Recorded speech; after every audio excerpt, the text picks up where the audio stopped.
ஆண்டவராகிய இயேசு கிறிஸ்துவின் நாமத்தினாலே உங்கள் அனைவரையும் வாழ்த்துகிறேன். செவ்வாய்க்கிழமை காலையில் நீங்கள் சுகமாயிருப்பீர்களாக. தேவ கிருபை உங்களை ஆட்கொள்வதாக. நீங்கள் மனரம்யமாயிருப்பீர்களாக. உங்களுக்கென்று உங்கள் ஆண்டவராகிய கர்த்தர் மரித்ததினாலே இவைகளெல்லாம் நமக்கு சுதந்திரமாக தந்திருக்கிறார். ரோமர் 5ஆம் அதிகாரத்தில் நாம் வாசிக்கும் போது, நாம் விசுவாசத்தினாலே நீதிமான்கள் ஆக்கப்பட்டிருக்கிறபடியால் நம்முடைய கர்த்தராகிய இயேசு கிறிஸ்து மூலமாய் தேவனிடத்தில் சமாதானம் பெற்றிருக்கிறோம். விசுவாசத்தினாலே நாம் நீதிமான்களாக்கப்பட்டிருக்கிறோம். யாரெல்லாம் கர்த்தராகிய இயேசு கிறிஸ்துவை விசுவாசிக்கிறார்களோ, அவர் ரட்சகர் என்று, பாவிகளை ரட்சிக்க உலகத்தில் வந்தார் என்று, மனுக்குலத்தை மீட்க சிலுவையில் மரித்தார் என்று, அந்த சிலுவை மரணத்தினால் எல்லாருடைய பாவங்களையும் கழுவி அவருடைய ரத்தம் சகல பாவங்களையும் போக்கி நம்மை சுத்திகரிக்கிறது என்று யார் விசுவாசிக்கிறார்களோ, அப்படிப்பட்ட விசுவாசத்தினாலே நாம் நீதிமான்களாக்கப்பட்டிருக்கிறபடியால் கர்த்தராகிய இயேசு கிறிஸ்து மூலமாய் தேவனிடத்தில் சமாதானம் பெற்றிருக்கிறோம். மாத்திரமல்ல, கீழே வாசிக்கும் போது, மேலும் நமக்கு அருளப்பட்ட பரிசுத்த ஆவியினாலே தேவ அன்பு நம்முடைய இருதயங்களில் ஊற்றப்பட்டிருக்கிறது. அந்த நம்பிக்கை நம்மை வெட்கப்படுத்தாது. தேவனுடைய அன்பு நம்முடைய இருதயங்களிலே ஊற்றப்பட்டிருக்கிறது. கீழே வாசித்தால், அன்றியும் நாம் பலனற்றவர்களாய் இருக்கும் போதே குறித்த காலத்தில் கிறிஸ்து அக்கிரமக்காரருக்காக மரித்தார். நாம் பலன் அற்றவர்களாக இருக்கும்போது, பலன் உள்ளவர்களாக இருக்கும் போதல்ல, பலன் அற்றவர்களாக இருக்கும்போது, எதையும் செய்ய திராணி இல்லாது இருக்கும்போது கிறிஸ்து நமக்காக மரித்தார். நீதிமானுக்காக ஒருவன் மரிக்கிறது அரிது. நல்லவனுக்காக ஒரு வேளை ஒருவன் மரிக்க துணிவான்.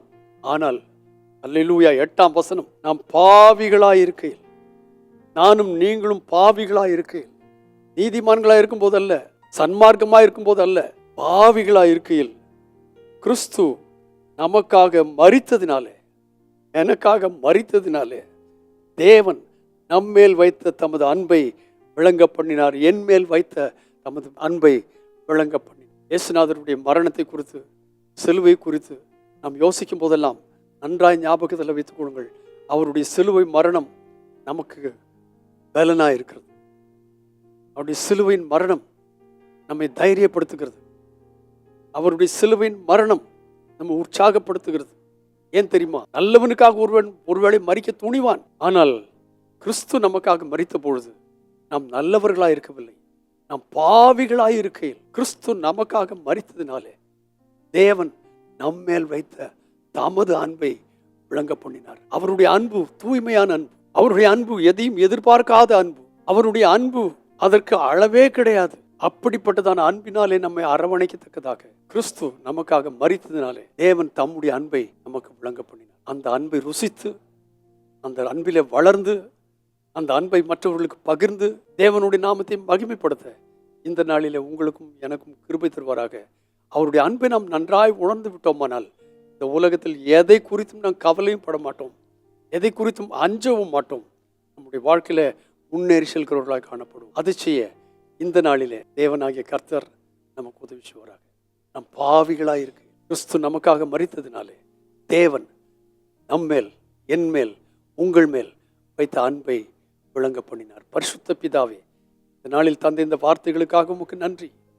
இந்த வார்த்தைகளின் வழியாய் நாங்கள் நடந்து உடைய நாமத்தை மகிமைப்படுத்த, இந்த அன்பை நாங்கள் ருசிக்க, இந்த அன்பிலே நிலைத்திருக்க, அந்த அன்பினால் எங்களுடைய வாழ்க்கையில் ஒரு மாற்றம் நாங்கள் வாழ தேவனாய கர்த்தர்களுக்கு ஒத்தாசைப்படும். செய்தபடியாலும் உமக்கு நன்றி. இயேசு கிறிஸ்துவின் நாமத்தில் பிதாவே, ஆமென், ஆமென். நாம் பாவிகளாக இருக்கையில் கிறிஸ்து நமக்காக மரித்ததினாலே தேவன் நம்மேல் வைத்த தம்முடைய அன்பை விளங்க பண்ணியிருக்கிறார். இதை உலகத்துக்கு பறைசாற்றுவோம். God bless you abundantly again and again and again and again. Amen.